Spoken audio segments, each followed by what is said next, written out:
Aaron Rodgers caught a lot of guff for losing to the 49ers. Keith Olbermann tweets, once again, we all mistakenly believed Aaron Rodgers had a shot. Grant Brisby tweets, everybody stop making fun of Aaron Rodgers. He hates being needled. At Bobby Big Wheel, Aaron Rodgers likes his football the way he likes medical advisors with 0 degrees. Yeah, it was cold out. Kyle Neubeck tweeted, Aaron Rodgers playoff run thwarted by snowflakes. Cancel culture strikes again.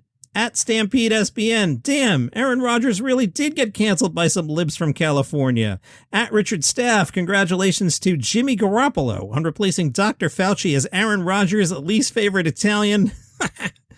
And Robbie Callen tweets, Aaron Rodgers should have done more of his own research on the 49ers defense. Ben Pfeiffer shared some top Aaron Rodgers nicknames. The one I loved, Rush Lambeau, pretty good. Also, Clan Marino, Throw Rogan, really good. Breitbart Star, QB Giuliani, Tuck Rule Carlson, and Q Aaron Rodgers. Nice set there. Hey, is Will Forte not funny? Because I watched Saturday Night Live, and I'm pretty sure Will Forte is not funny. I'm sorry, but did you watch it? What was that episode, man? 3 MacGruber sketches? I've been into SNL like the last 3 years have been pretty strong. This is the first episode where I remember grabbing the remote and hitting fast forward through a lot of sketches. They were bad. 3 MacGrubers, Lorne Michaels? Yeah, 3. I know we got the show on Peacock, but if you're trying to sell Peacock subscriptions because you thought I want to see more MacGruber, you didn't help the cause at all. The AV Club usually ranks the best/worst sketch of the night. For best, they wrote, I cannot in good conscience make this call. So it's not just me. Worst sketch. They wrote, I suppose the Gaslight edition of Cinema Classic was the most forgettable. That was one of the sketches I fast-forwarded through. The opening with Fox News, Kate McKinnon crushing it as always. James Austin Johnson as Trump, very funny. I enjoyed the heck out of that. I even told my wife about the joke of the fake Fox News sponsor, COVID Negs. That was a COVID test that always comes out negative because you're going to that wedding. That was the punchline. Very funny. Michael Che seemed off his game. Sarah Sherman did update and did her shtick where she comes on. Colin Jost says something and then she twists it into tabloid-ready, canceled Jost headlines. I agree with the AV Club. It's fun, but it's already getting a little tired. Probably the best thing of the night, Bowen Yang. He returned with his character Chen Bao. That's like the guy that represents the nation of China. Bowen Yang as Chen Bao came on and talked about the Olympics and how they don't care that NBC's not sending any correspondents. That was a fun segment. You know who I haven't mentioned in a couple minutes here? Will Forte. Not a good episode, SNL. The Interrobang was at that Patrice O'Neill benefit. They have a long recap there if you want to read it. Not too much in the recap interested me. We already know the Pete Davidson stuff. They did write about Dave Attell, who appeared in full winter garb. Attell described himself as a guy who looks like he owns his own escape room, like he put the Ha in Hamas, like he runs a GameStop in Syria. So sounds like Attell crushed as always. Page 6 reports Dave Chappelle has been performing in Paris with the co-host of his hit podcast, The Midnight Miracle. Chappelle did a run of sold-out gigs at Paris's Apollo Theater, different from the one in Harlem, New York City. Dave was going to play a bigger venue over the weekend. The source says it's possible that the trio were recording new material for the podcast. Dave is scheduled to do a run of gigs in April at the Hollywood Bowl, billed as Netflix is a Joke presents Dave and Friends. The Daily Mail keeping tabs on John Mulaney. Apparently, John Mulaney gave mom Olivia Munn a break. Mulaney took son Malcolm out for a walk. Daily Mail has plenty of pictures of John Mulaney and a little baby out for a walk. But who was with John Mulaney? Sarah Silverman. Sarah Silverman was out walking her dog. Mulaney was dressed down in navy blue track pants, long sleeve shirt, and a baseball cap for his stroll. I thought he looked quite handsome. Sarah looked relaxed in slouchy black pants, a sleeveless heather gray t-shirt, sunglasses, and a baseball cap. Thought she looked nice on the eyes as well. Taylor Tomlinson was talking about her new podcast. She says, the genesis of the podcast really is that I had a week in New York where I was extremely sad, like rock bottom depressed. It's not the first time I felt that way in New York. I'd gotten to the point where I was so lonely here that if people recognized me on the street, I would make them talk to me for longer than I think they were even comfortable. If you're an insecure person who's afraid of being judged, do not come to New York, because people are always judging you. Once I achieved everything I wanted to and had the career I wanted to have and had to face the fact that I wasn't the type of person that I wanted to be forever, it was mostly just realizing that I wasn't where I wanted to be and wasn't this great person I thought I was. It's tough, and your young adulthood is just constantly punctuated by those moments. That podcast is called Sad in the City. Charlie Day and Glen Howerton from It's Always Sunny, they were on the Good One podcast, and they talked about when It's Always Sunny might wrap up.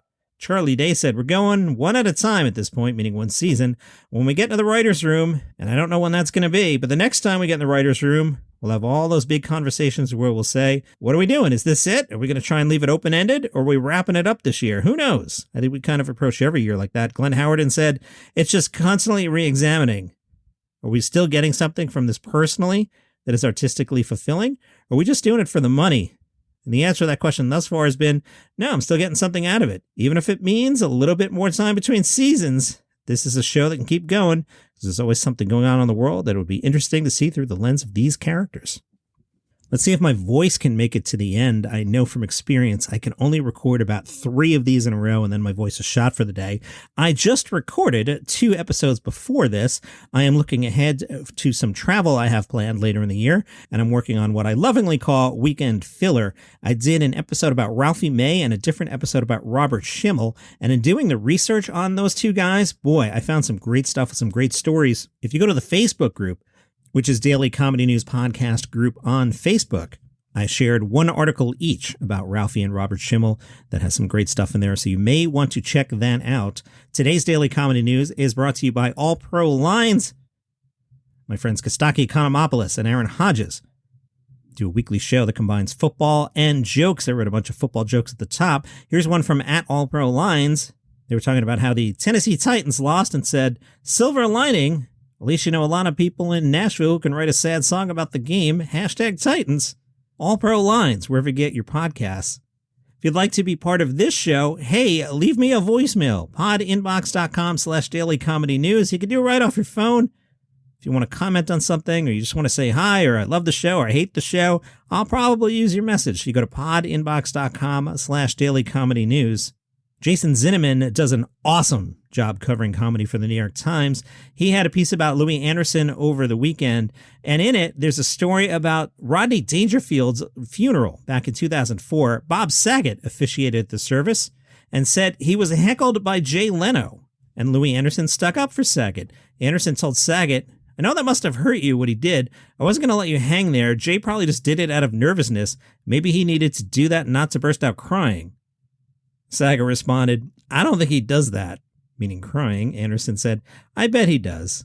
Saget then immediately changed his mind, almost as if he recognized that the humanity of this thought outpaced the fun of his jibe.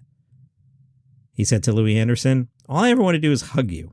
Speaking of Saget, AFV, is that what we're calling it now? Is it like officially AFV and not America's Funniest Home Videos? AFV, whatever.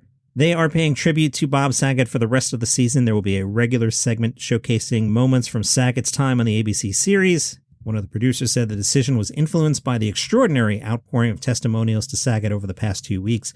Again, if you skipped the weekend episodes, Saturday was a full-on tribute to Louis Anderson. Sunday, a lot of Louis and some good Saget stuff in there as well, so you might want to go back and check those out if you did miss them. Mo Gilligan has a new special to be out on Netflix February 17th. It is called There's Mo to Life.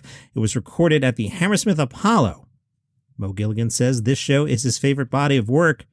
My London caught up with Jimmy Carr. Jimmy Carr has been in a relationship with Carolyn Copping, who works at Channel 5 in the UK. Carolyn's first impression of Jimmy Carr was that he was a one-note comedian with the eyes of a sex offender.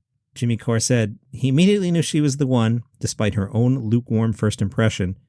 I knew it felt perfect. And staying on that side of the pond, which is not a phrase I think anyone ever uses except me. From Chortle, GB News, which as I understand is like Fox News for the UK, I think. Seems kind of conservative-y. Anyway, they have signed up a regular roster of 13 comedians to appear on its late-night newspaper preview show, Headliners. So Chortle embedded a clip from Headliners. I'm still waiting for the joke, and I watched the clip 5 days ago. Chortle writes, the Anti-Woke Channel has greenlit the show for 7 days a week. The rotating panel of comedians offering comments on the next day's headlines are Steve N. Allen, Rona Cameron, Nick Dixon, Andrew Doyle, Josh Howie, Leo Kearse, Sajila Kershi, Eric McElroy, Diane Spencer, and Ian Stone. The executive producer says, even though the show's populated by comedians, it's not designed to make fun of important news events. The difference with comedians is we tend to look at the world through a different lens. We don't see everything as a joke or gag, but we do look at things sideways. So we often spot the irony, the paradoxes, and even the absurdity of serious things. Headliners is on GB News, 11 o'clock every night. And that is your comedy news for today. Follow this show on Apple Podcasts, Spotify, Good Pods, wherever you get your shows. Leave me a message, podinbox.com/Daily Comedy News. Facebook group, Daily Comedy News Podcast Group. See you tomorrow.